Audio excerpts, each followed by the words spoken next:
Hey, everybody. Welcome back to another episode of the Horse Geeks podcast, where we look at horses and riding from the inside out. I'm Kirsten Nelsen, professional horse trainer, and my good friend Deb Romero is here, certified Alexander Technique instructor. And today's topic is about a little bit of a carryover from the last episode, where trying to make the scientific information about biomechanics and physics not so scary, more tangible. And it just so happened, I had a client who wanted to buy a horse. So this topic is about how it affects the body. Like it's really, how does this come into lameness? This is where the rubber meets the road. So I'm not sure what to title this podcast, I know, whether right? because we're going to talk about mechanical lameness versus painful lameness for sure. That was what I thought the topic would be.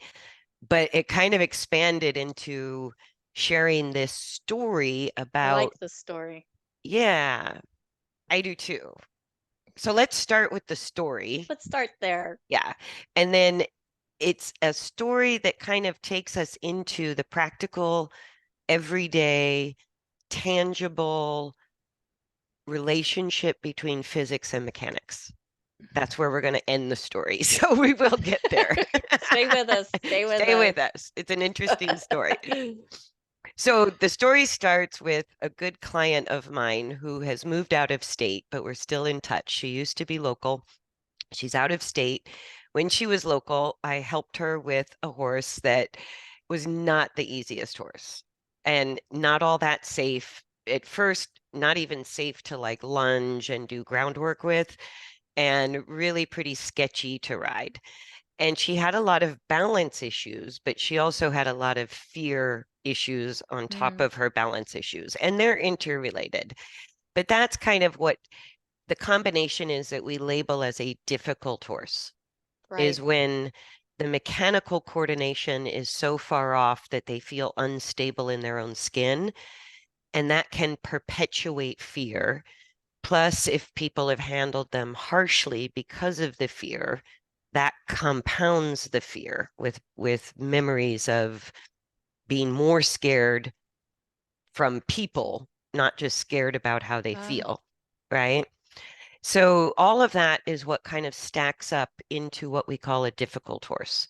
So there's always a physical coordination component, and then there's sort of the fear level, medium or moderate, medium or high, and then there's the horse's memory of how people dealt with them in the past. And I'm always kind of looking at that whole big picture. And then how do we start to unravel it and build confidence and change movement? So the horse she owned was in the difficult category, right? For those reasons. And she has hung in with this horse, but as an amateur rider, it's really put a dent in her confidence. And she moved from a place where she always boarded her horse and when she moved out of state, she bought a farm where she takes care of her own horses. So she's really out there on her own Wow. and dealing with this horse in ways that she can be safe. It feels tedious. You don't get to ride as much, or when you do ride, you're kind of feeling like, can I safely ride my horse, right? Which is not a great feeling. And so it really Oh, yeah. shatters people's confidence, and you start to doubt your own riding skills. You doubt that you're doing the right thing by your horse.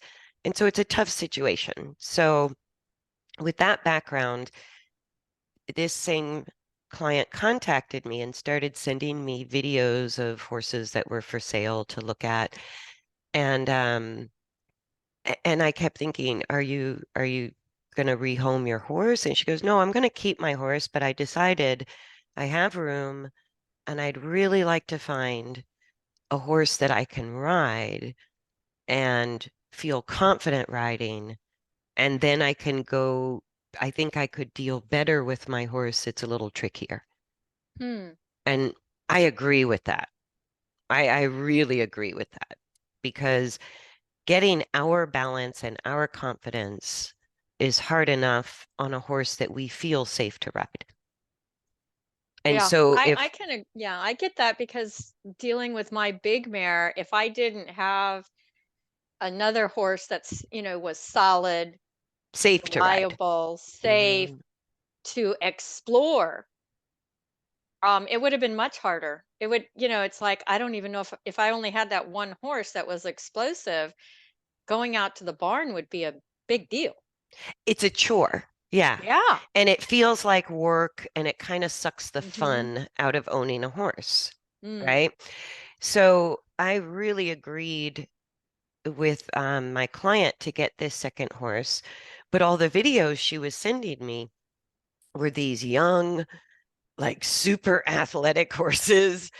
And so I called her and I'm like, okay, let me be clear. What is your main reason to get a second horse?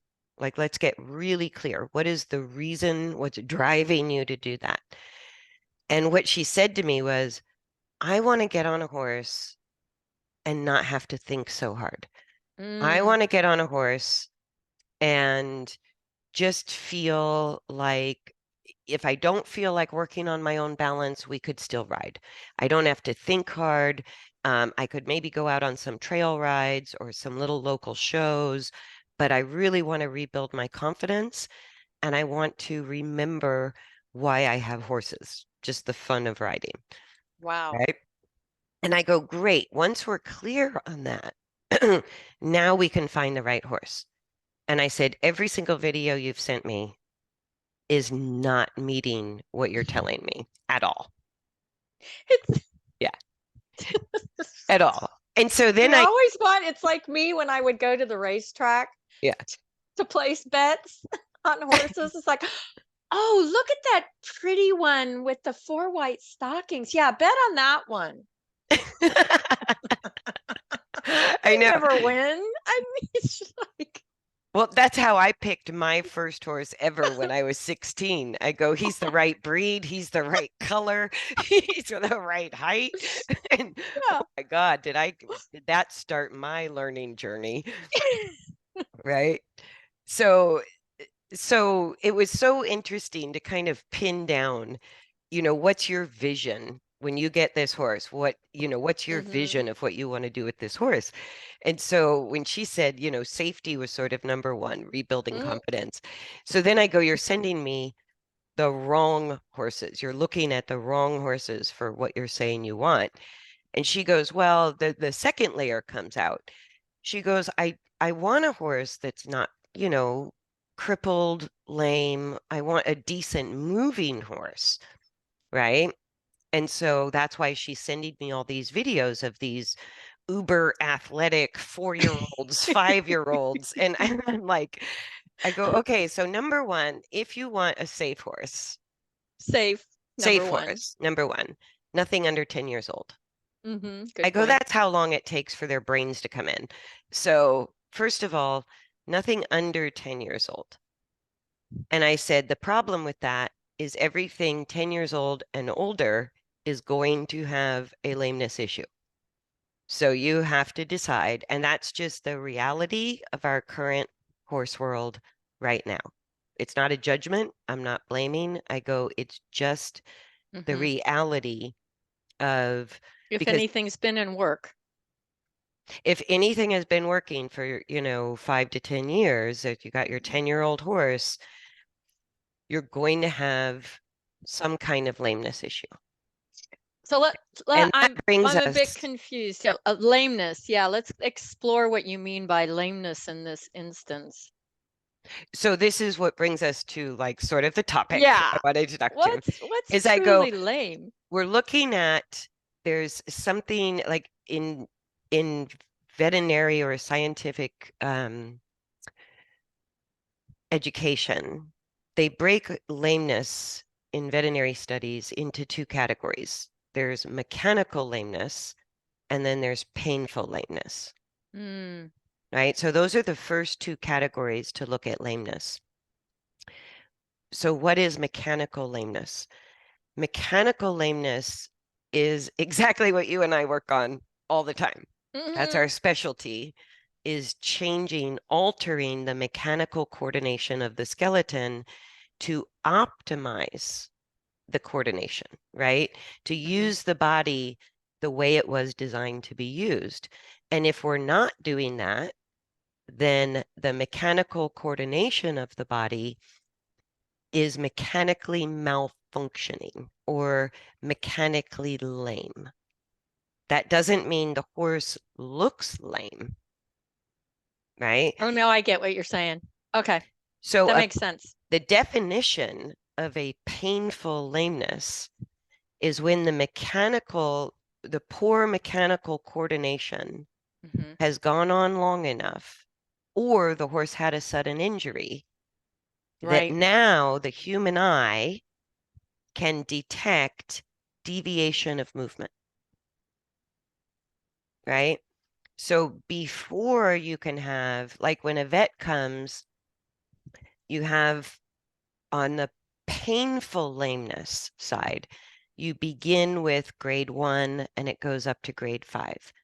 So you have a grade 1, grade 2, grade 3, grade 4, grade 5, and each grade has specific criteria that the vets learn, right? Hmm. To see, to measure or analyze painful lameness. But you can have what's called a negative flexion test, which means the horse, you flex the legs. So if you've ever had a lameness exam, the vet flexes the leg, puts it in, like scrunches up the front leg or hikes up the hind leg, Hmm. holds it for a period of time, and then you walk or trot the horse off in a straight line. And it's just those first few steps that the vet is assessing, that if there's deviation of movement where we see a little lame step, how bad is it? It's either a 1, 2, 3, 4, or a 5. I would fail totally. Most humans, yeah. At So my age, although I consider myself in pretty good shape, but nah, I'm not going to do well on that. actually, what you did in through 3 years of Alexander School, when you were Yeah. studying Alexander technique, you were changing your mechanical Hmm. coordination. You were overcoming mechanical lameness in your Hmm. body, right? And then you were optimizing your mechanical coordination according to the inherent design of your body. That's what you do, and that's what I do with horses Right. and riders, right? So whether it's like you're a bit better with the human body than I am, Yeah. and I understand the horse body a little better, and Right. that's where we come together. So every single person and every single horse on the planet has some version of a mechanical Hmm. poor coordination, right? We I all like have it, that. Yeah. all. So technically, that would be called mechanical lameness. I don't use that term very often because it freaks people right the heck out.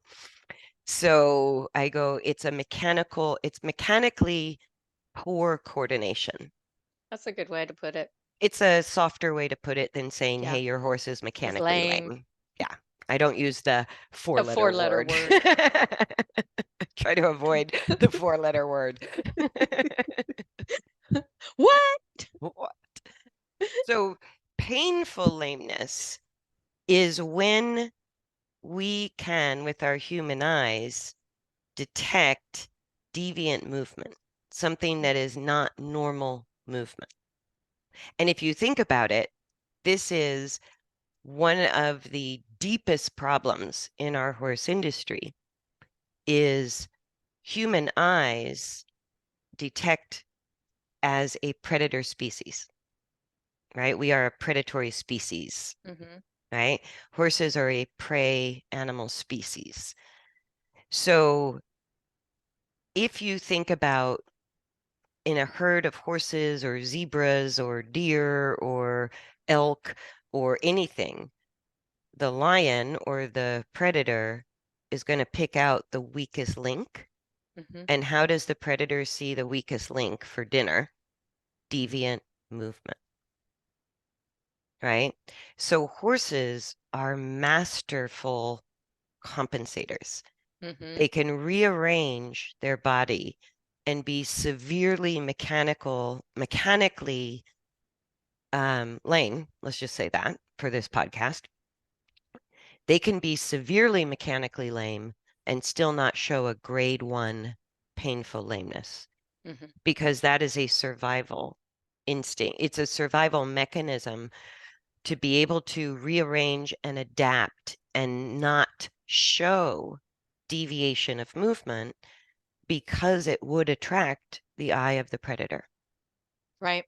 right? So, how horses evolved over millions of years was you don't show pain until you absolutely have no other choice, that you've run out of compensation, you've run out of strength, or you've run out of ability, and now it's going to show up.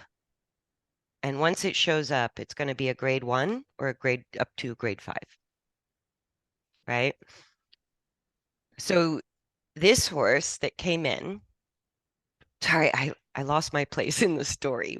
A little sidetrack of explaining lameness. So this is the person that you're bringing in a horse for a pre-purchase exam Oh, yes. for the Okay. client. Yes. For this same client, we had this discussion because I said, anything you find, if you want a sound horse, you're going to have to find a young horse, but then you're sacrificing the horse that you don't have to think on and the safe horse that you can rely on. So I said Right. you kind of got to pick one or the other. Any horse over 10 or over is going to have a mechanical lameness, possibly a painful lameness. And the question becomes, is the horse really a safe horse to ride? And how bad is either the painful lameness or the mechanical lameness for what you want to do with the horse? So we're never going to find a perfect horse. Like she wanted a horse that was completely sound and safe to ride. And I go, that's like winning the lottery because those horses don't go up for They sale. don't, and they don't come into our financial category of what we can afford. I don't think finances have anything to do with it. Really? I really don't. Because I go, there's a lot of horses out there that fit that category where they are safe and they are sound. I would never sell that horse. Oh, I wouldn't either. Yeah. And many people will I mean, I've got never. one. I would never sell her, Absolutely. but And she's 23. yeah, and I go, nobody is going to sell their best horse. Right. So Unless all the for horses, unless there's a big trauma or, upset. But and it's like winning the lottery because the only time I've seen mhm, it happen is usually if somebody passes and they die right, right, and these horses need a home. You can right. sometimes find incredible horses because it wasn't really a horse that was for sale. But as soon as you start searching the internet and looking at stuff, horses for sale, you have to decide as a buyer, do I want a sound horse that might be a bit of a struggle to train, right? Or that I might not always feel safe on because the horse is under 10 years old? Or do I want a horse that I feel really safe on and do the lameness issues that I know are going to come with that package? Are they manageable for what I want to do? Right. So Hmm. like, there's a local client who picks up ex barrel racing horses for her kids to ride. I go, There you go. grade 4 lame, crippled, right? But she manages their pain levels. She manages their painful lameness issues, but they are bomb-proof safe for her kids to learn to ride on. Right. That's that's why even if the horse doesn't have perfect radiographs, right? Has lame has arthritis, has navicular Yeah, all of changes, all has of an those old things. bowed tendon, those kind of things. I go, if we're looking for a safe horse and we're not out, we don't want to go Grand Prix. We don't want to go to high levels of competition sports. There's a million horses out there with some lameness issues that are still perfectly good for the job we want. Or that, what about that term? Maybe this is dating myself, surfaceably sound. I think there was a write-up, couple of write. Serviceably. Yeah, I mean, for instance, I have a friend who had a horse and selling it, had a pre-purchase exam, surfaceably sound in that age category, and came up with some navicular changes on On the x-ray. radiographs. Yeah, but was surfaceably sound. And, that broke the sale. I mean, thinking that an aged body is not going to have some sort of defect, that's hard to find. You won't find it.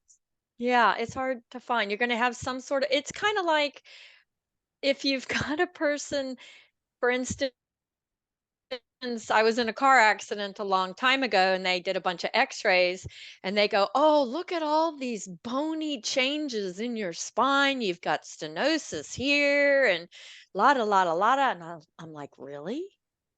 I'm not having any pain. I don't know what you're talking about." So, Precisely. so there can be those changes that at that level, that was 10, 15 years ago, wasn't a pain issue or a movement issue. No, But the same. changes were there. No, and that it leads into a deeper discussion we might have to do a podcast on.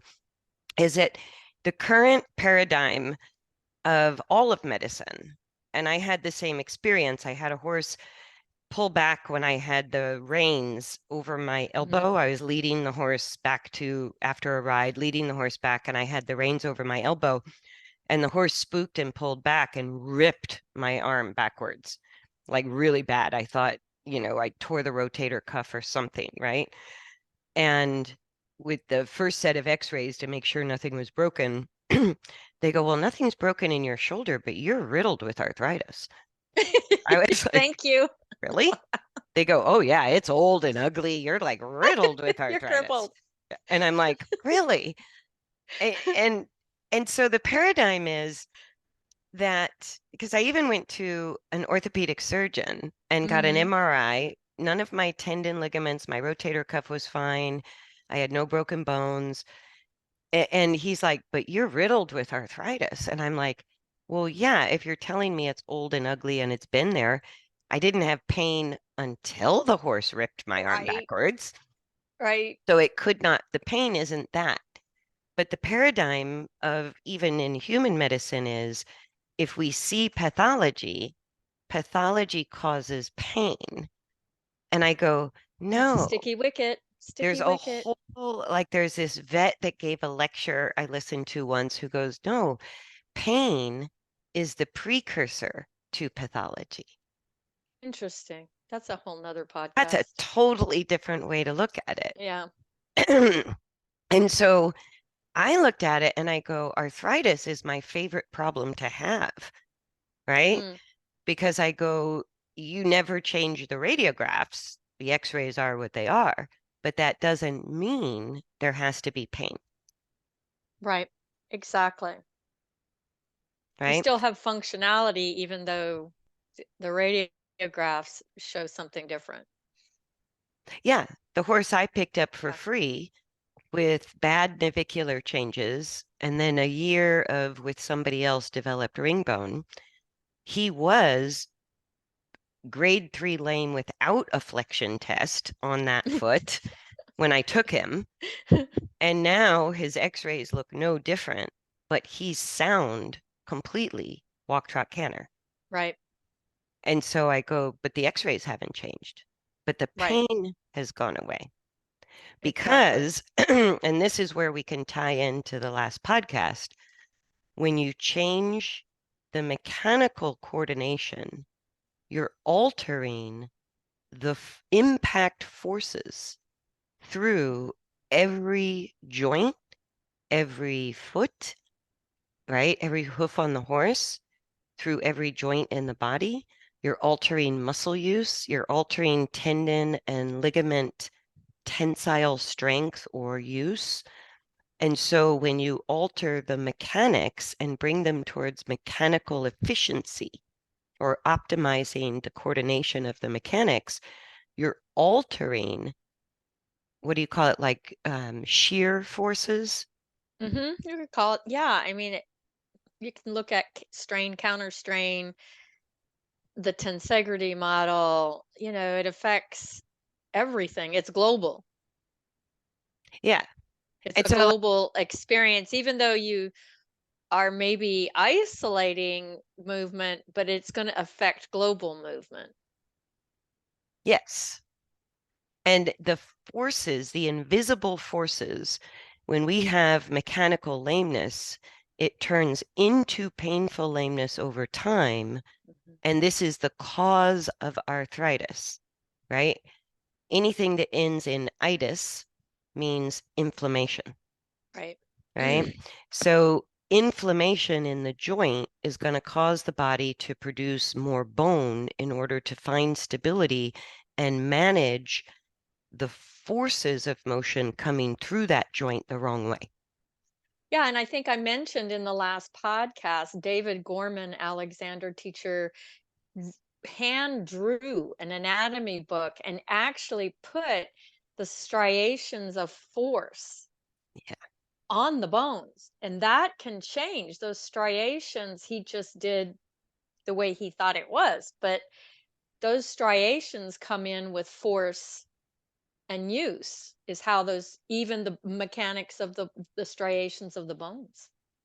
exactly. So the Right. horse I took with navicular changes in ring bone, if I didn't change how he was coordinating his spine, going Right. back to the axial skeleton as the director, the primary line of the entire body, as I changed and helped him better coordinate the functions of his spine, that changed the concussive load going to that right front foot in his case, right? So Hmm. by altering the coordination of the axial skeleton, I'm changing the forces, the concussive forces that are going through all four legs. I'm Right. changing the muscle use throughout the entire body. I'm changing the tensile pressure on every tendon, ligament, even the fascia. I'm changing altering the range or how the joint is coordinating, right? How the joint is actually going through its range of motion or receiving force. Is the Hmm. force coming through the joint ideally, or is it shearing off to the left, to the Wow, right, that's a to the big one. front, to the back, That's a big one. right? So poor coordination of the spine is going to have a direct impact on the forces affecting the joints and the forces all the way down to the feet. So it's going to affect Yeah. leg placement, head and neck use, and how the forces are traveling through the body during motion, right? So as long as we're still at a level of mechanical lameness and we don't yet have a painful lameness, we can improve the mechanical coordination and keep our horse sound. I think that Right? really stresses a point to me, is that our eyes can't see. We're always looking at the legs for quote unquote lameness issues. Hmm. When I think the important thing for me to hear is that it really begins in the back.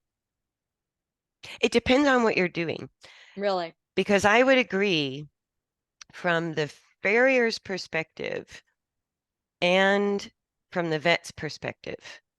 They're there to give your horse pain relief and support how the horse is moving Right. without thinking about changing the movement. And in that instance, both the farrier and the vet are going to look at lameness always from the hoof up.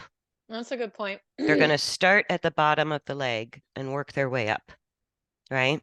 When you get up to kissing spine or deep neck issues or Mhm. sacroiliac issues, nobody can help you, right? And I go, I can help you because that's a training issue. And in It's a training, movement issue, it's a yeah. movement issue. So in training, good Mhm. training is working from the top down. Vets That's a and good way to put it. farriers are going to work from the feet up. And as a trainer, I'm going to work from the spine down, Mhm. right? And so, and that, when I work from the spine down and I change the forces or the force management that's going through the joints, through the tendons, ligaments, and to the feet, my farrier knows how the horse is going by the way the feet grow every 6 weeks. My Right. vet says, oh, okay, this flexion test, even though the x-ray hasn't changed, your horse is now flexing sound. Right. Negative on the flexion test is what they say. So you don't need the pain meds anymore. We don't need to do the injections anymore. But if I have pain, I need the pain relief in order to change the mechanics, Good right? point. And I need a good farrier who isn't going to make my problem worse by screwing up the angles of the feet, Excellent point.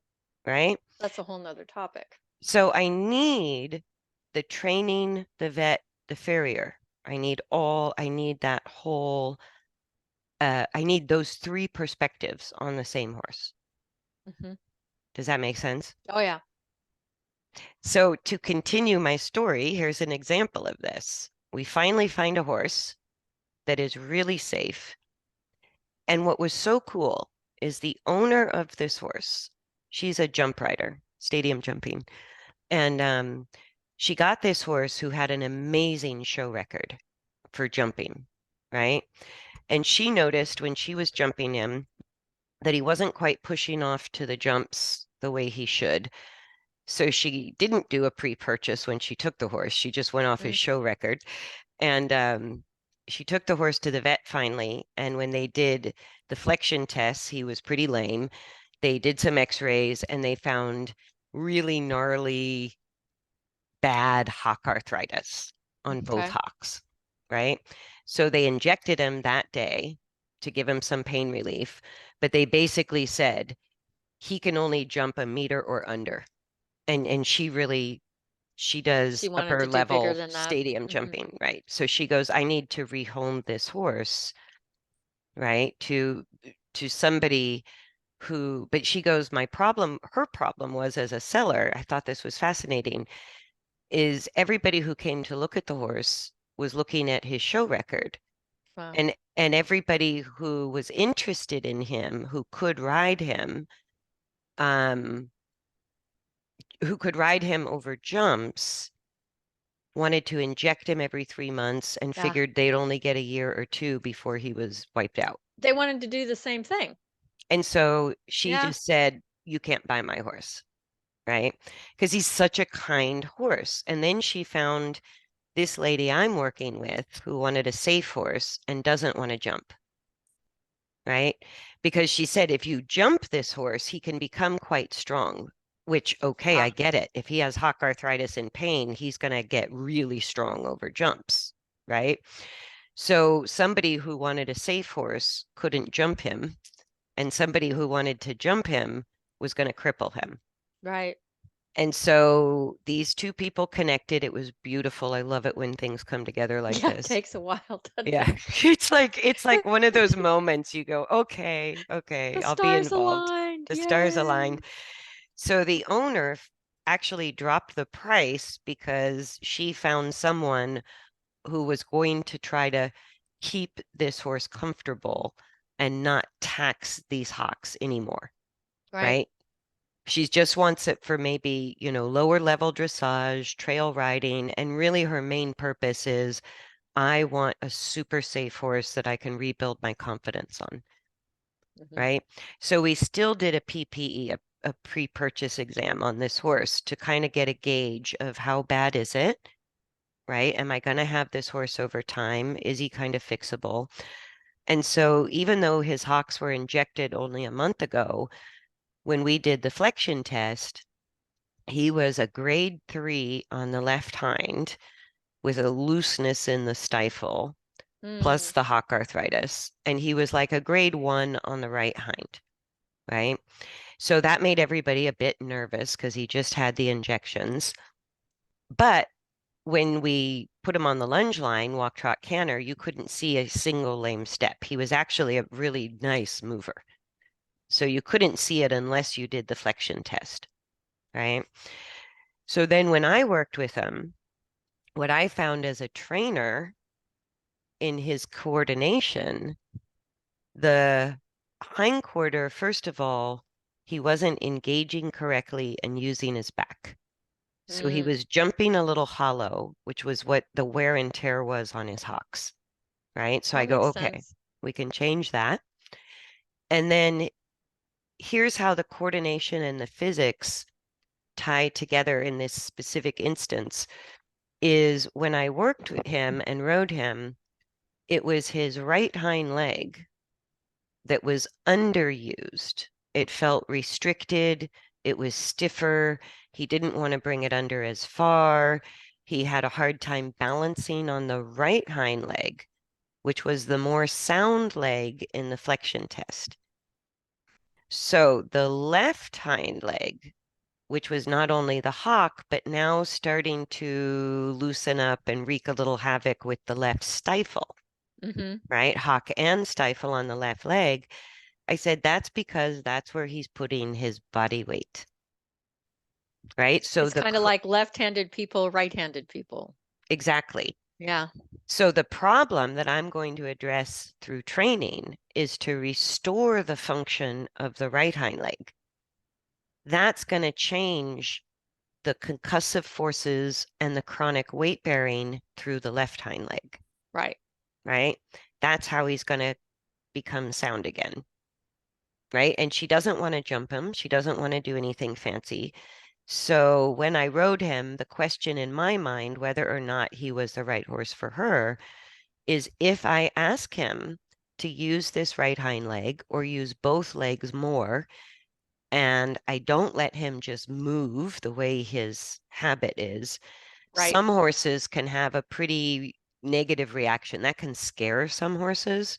right, Or if it was going to create pain, that horse would tell me through behavior and energy. But if the horse liked it, we were golden.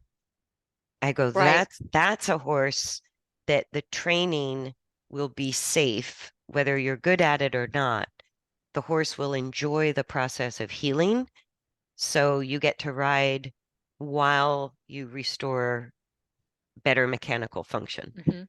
Her other horse, when you ask that horse to change her movement, it scares her a bit. So she She's gets skeptical explosive of or, it. So she can get yeah, resistant, she can get right. anxious, she can get spooky. Hmm. And that's the difference between these two horses. Both Right. of them really have significant mechanical lameness. One of them has a gradable painful lameness, but Hmm. his coordination is actually a little bit better than her difficult horse, even though her difficult horse doesn't have a painful lameness. Well, that makes And sense I with just find that humans. Yeah. so fascinating. Because if we go into that fear-based mode, um, that's a really hard place to function from and make changes. You can't. Yeah. So to get the Mhm. horse to a place where they trust, or person for that matter, that they are trusting the process, that, yeah, I feel like this is going in a positive direction, then the change is awesome. You have to feel safe Yep. in order to change habits of movement. Hmm. So when we're talking about coordination, that's just a program, a software program running through the nervous system. So we could say movement is a habit, just like you're saying, left-handed people, right-handed people. Hmm. We tend, Dominant. Yeah. or we tend to walk on our heels, or we tend to walk on our toes. Right. It's like all those things. Those are habits of movement established in the nervous system. And as you and I know firsthand, when you monkey around with those habits, it's really disorienting at best Yeah. from the inside From perspective. the inside. On the Yeah. inside. Yeah. It can bring up a lot of stuff. And at worst, it can create, it can be scary or Mm-hmm. maybe even painful. Right. You Growing know, pains, I call it. yeah. And so those changes are a deep part of the individual, whether it's horse or human. It's like Mm-hmm. that's those habits of movement are how we know where we are in time and space. And Mm-hmm. so when you monkey around with mechanical coordination, you're not only altering how we organize the forces of motion internally, externally, doesn't matter. We're changing the forces of motion or the physics of balance. And our response to that Yeah. is completely unique and unpredictable. Yeah, because say, experienced golfers, and I start playing with them around their golf, and some of them are very open to that change, and some of them just shut down and say, "Oh, no, no, no, no, Don't no, touch my that. golf, don't Yep. touch that. My golf game's fine. I've spent thousands of dollars Yeah, on that I'm swing. good. Don't mess with it. Yeah. Don't mess with it." Yeah. So it's very interesting. And I'm sure horses are the same way. You get some that are like, oh, well, that's a different idea. I could flow with that. Or they can go into fear, they can go into anger, they can, same I've thing had with people. horses, I've had horses literally spook when they make a kind of a sudden or big change that we've been working on in the coordination for weeks and weeks, and suddenly something in the body shifts. And I've had some horses have a pain response and send me flying or they blow up. I've had other horses that just spook, right? And then I've had other horses that go, "Oh my God, I've been waiting for that for Yeah, 10 forever. forever. Thank you. Thank you." And they just go into this deep relaxation. And so Yeah. to determine if this horse would be the horse for my client that she wants is she's going to have to change this horse's coordination, or she's buying a horse that she can only ride for another year. Like if you don't change it, these hocks are at a point where you can only manage the pain for so long. You have to change his coordination at this point if Mm-hmm. you want to have another 10 years out of this horse, right? And so if we don't change the coordination, and that's what scared her from the vet's perspective, you're looking at hock injections 3, 6, Mm-hmm. 12 months. You're looking at expensive supplements and pain management, right? And so she's worked with me long enough that I said it's going to be expensive up front to manage the pain, but the faster we can change his coordination, the more we're relieving what caused the arthritis, And right? we can go back to, I think we did it long podcasts ago about my big mare and her diagnosis of her neck.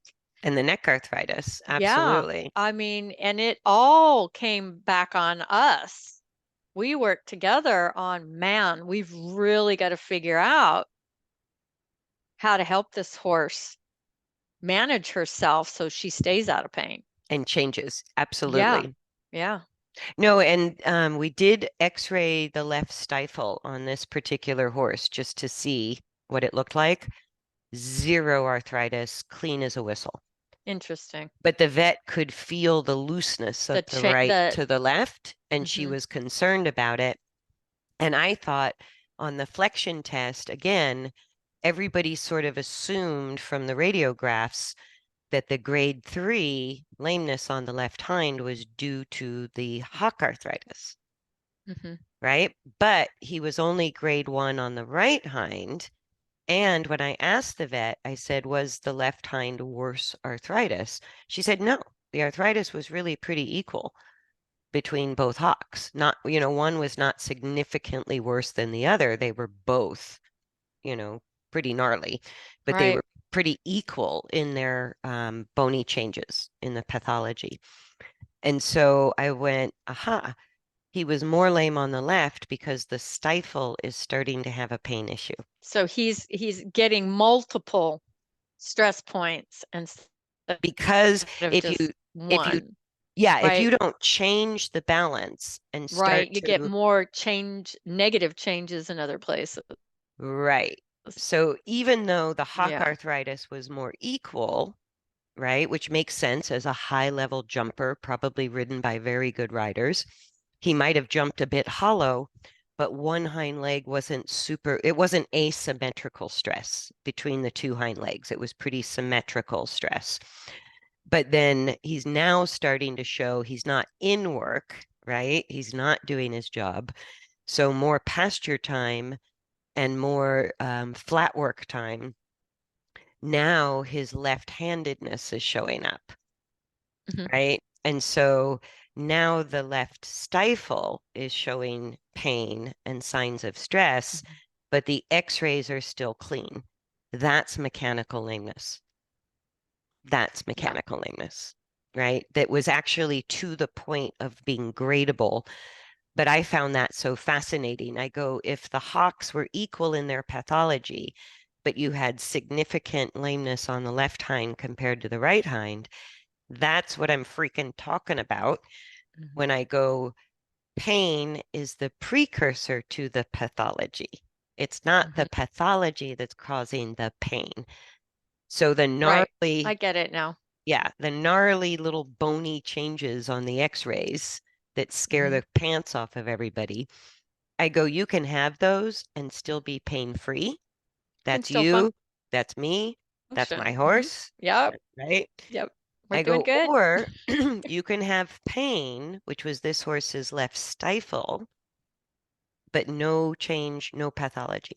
Like no bony changes, no signs of arthritis, beautiful, clean bones in the stifle. Yeah, well, that kind of goes back to your knee pain if you think about it. Ah, I knew you were going to say that. Yeah. Because that was just your symptom. That Yes. wasn't the cause. Wasn't the cause. Yeah. Yeah, it It's was just what we tend to focus on because that's what our minds do, but it's not the cause.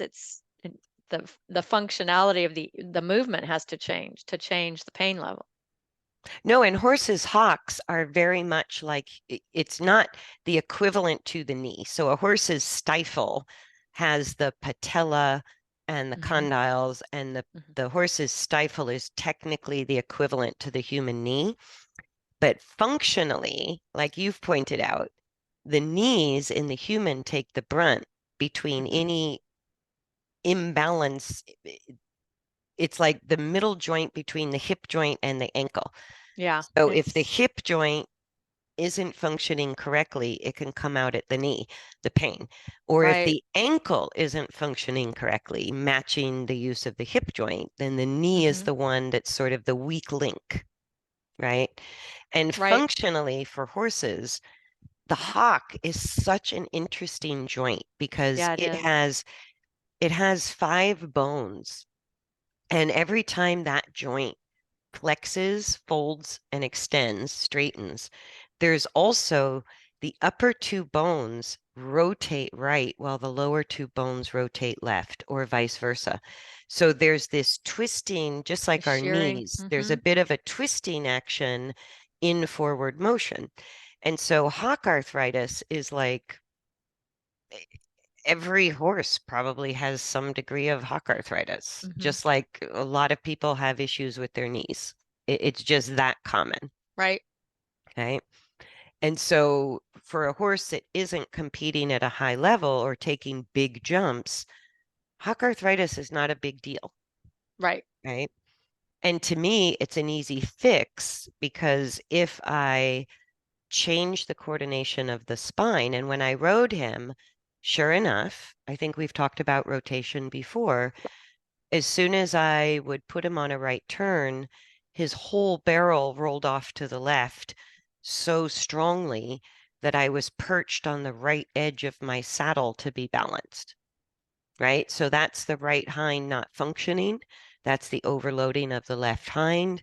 That's the whole body weight and skeleton shifting Shift. left, Hmm. which tightens the whole body on the right. And I go, so there's the interplay of mechanics and forces. Hmm. And that's why we have to learn about a little bit of this sciencey stuff because it helps us understand what's going on. Like this Right. arthritis didn't come from nowhere. Right. It's the sheer of over time of misuse. Yeah. Mhm. And just like we do to ourselves, we associate it with age. Yeah. That, oh, it's just part of getting older. And I go, I've met so many people who I've met young people who act like they're 90, and I've met 90-year-olds that are still moving like they're in their 50s. Like I go, it's Mhm. just, That makes sense. yeah, it's the movement, not the age. I It's, agree. yeah. And I'm so glad we sort of like, if we call it what it actually is, technically and scientifically, when we have poor coordination or our horse has poor coordination in motion of especially the spine, the primary axis or the axial skeleton of the body, then we're changing the physics. We're changing the Yeah. weight distribution Mhm. internally throughout the body. We're putting different forces through every single joint that might not be ideal, Yep. right? That small repetitive, it doesn't mean we're not functional, but Exactly. it's the small repetitive wear and tear over time that creates the pain and then the pathology. Yep. And that's why we associate it with age, is because it takes a while Mhm. for that to happen. So I'm actually, because my client Yep. is out of state, I'm going to be videotaping her horse's progress. And so I may, Yay! yeah, I may share some of that on YouTube if you guys watch the Might be podcast fun. on YouTube, or if you don't watch the podcast on YouTube, if you're finding this someplace else, the channel is Kirsten Nelsen, all lowercase, on YouTube. And I Oh, think, cool. well, I always put it in the description box. Oh, good. Oh, no, I don't. If you're on a regular podcast, it would be in the notes, or your website is optimalposture.org. .org. Mhm. And my website is kirstennelsen.com, which is hard to spell correctly. So I also have, because it's KirstenNelsen. All E's. That's All how I E's. remember. It's Yeah, just all all E's, E's, except the I. except And the I. mhm. um, so and my other website is wexfordtraining.com. That's easier to spell. Wexford. So I'm going to try to, it probably won't be right away, but I'm going to try to post some, like, document this horse while he's here in training that we've just That'd be talked cool. about. Yeah, because he's actually a beautiful and talented horse. Like for his lameness issues, the suspension he has at trot, the way he's able to mask this, I was like, he's just got a lot of talent in there, but he hasn't been developed with skills on top of talent. Right. So by 10 years old, he's now considered a lame horse who can't jump anymore, which I find is sad. But it makes the perfect For horse somebody for else. somebody else. Yes. Yep. Yeah. Yep. So that's the end of the story, but the beginning of The beginning of the news the story. beginning of the news story. Yay. Yeah.